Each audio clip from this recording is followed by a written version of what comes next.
আসসালামু আলাইকুম বন্ধুরা, সাগিনা কুকিংয়ে আপনাদের সবাইকে স্বাগত। আশা করছি আপনারা সবাই খুব ভালো আছেন। আজকে আমি আপনাদের সামনে একটু দারুণ রেসিপি নিয়ে চলে এসেছি, আশা করছি আপনাদের ভালো লাগবে। আজকে আমি বানিয়ে নেব ডাল পুঁই শাক। তার জন্য আমি এখানে ডাল নিয়ে নিয়েছি। ডালটা দিয়ে দেব, আর পুঁই শাক আমি আগে থেকেই বেছে রেখেছিলাম, কেটে ভালো করে ধুয়ে নিয়েছি। দেখতেই পাচ্ছেন একদম টাটকা পুঁই শাক।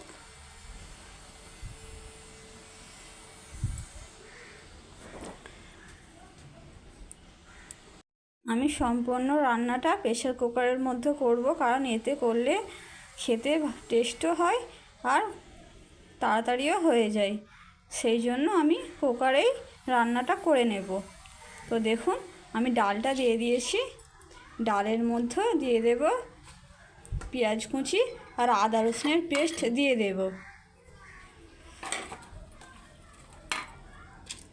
পেঁয়াজের পরিমাণটা আমি একটু বেশি নিয়েছি, আপনারা আপনাদের পরিমাণ মতন নিয়ে নেবেন।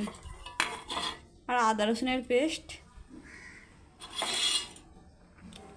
লঙ্কার গুঁড়ো দিয়ে দেব,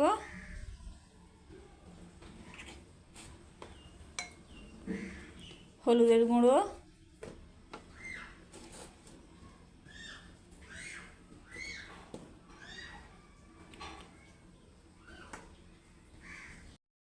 জিরের গুঁড়ো,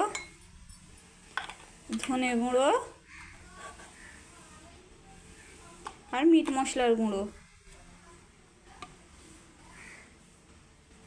অল্প পরিমাণে মিট মশলার গুঁড়ো দিয়েছি। আর সর্ষের তেল দিয়ে দেব। এবার ভালো করে মাখিয়ে নেব।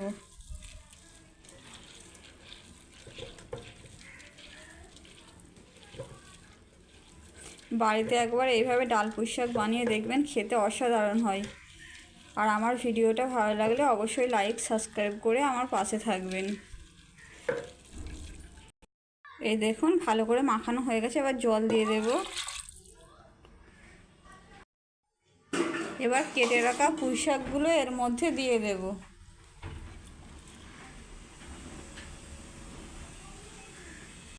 এবার পরিমাণ মতো লবণ দিয়ে দেব, ওপরে দিয়ে দেবেন।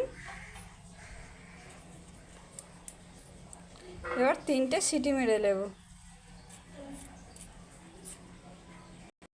এই দেখুন ডাল পুঁই শাকটা একদম রেডি হয়ে গেছে। এবার একটু ভালো করে নেড়ে নেব।